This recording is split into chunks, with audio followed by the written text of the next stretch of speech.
Welcome to the All In on Tech discussions, organized by Smart-EDU Hub. This is episode 13, titled The Genesis Mission, Accelerating Scientific Discovery Through AI. It's great to be here. And we're diving into something big today, a huge initiative that launched in the United States not long ago, late 2025. It's called the Genesis Mission. The Genesis Mission. Now, the sources I've seen are making some pretty bold comparisons. We're talking Manhattan Project, the Apollo program. Is that just hype? I don't think it is. The ambition is absolutely there, but the goal is different. Apollo was about getting to the moon. A physical destination? Exactly. This is about transforming the process of discovery itself. The United States seems to have realized that, using AI for chatbots is just scratching the surface. So this is about making AI a real partner in the lab. A true assistant for scientists, yeah. We're moving from write me an email to help me solve nuclear fusion. And to do that, you need data. A lot of it. And that's the government's ace in the hole. They're leveraging something that no tech company has. 80 years of raw foundational scientific data. I saw the Department of Energy is leading this. They're pulling in data sets from the National Science Foundation, the NIH. All of it. Some of this data goes back to the 1940s. Okay, but help me understand that.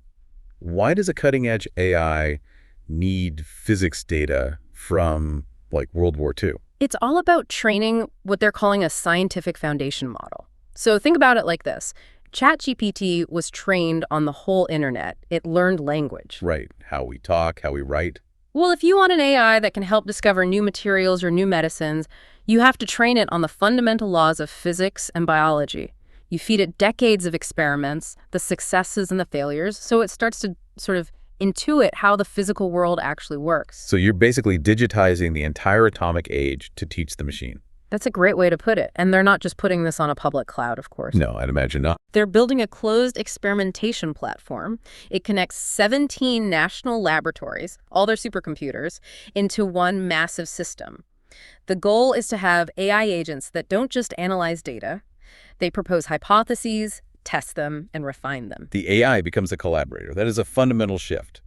But the government can't do this alone, right? They don't build the chips. No, and that's where the public-private partnership comes in, the NAR pilot. The National Artificial Intelligence Research Resource. Correct. It's the bridge. It connects all this government data and infrastructure with the model builders, OpenAI, Google, Anthropic, Meta. And the money involved is just astronomical. I saw Amazon is planning to invest $50 billion in government-focused computing. And Meta's projections are somewhere around $600 billion by 2028. It's an amount that starts to warp the entire hardware market. Well, it already is, isn't it? We're seeing a crack in the Nvidia monopoly. We absolutely are. For the longest time, Nvidia GPUs were the only game in town.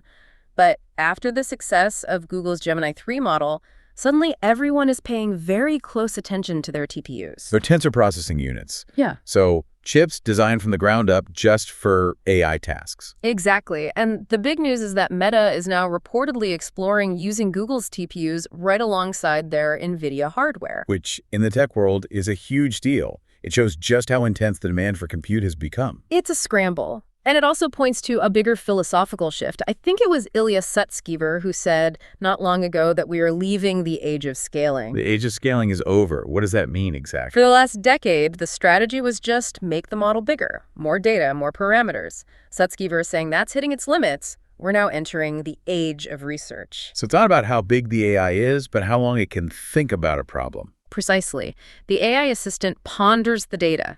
And this is the bet the United States is making to stay ahead of competitors like China.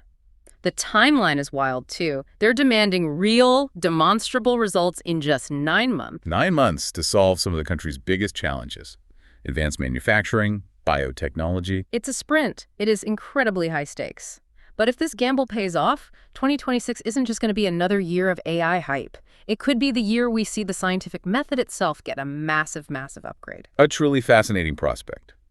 Well, that's all the time we have for today. Goodbye, and please like and subscribe to the Smart-EDU Hub channel to be the first to enjoy new podcasts.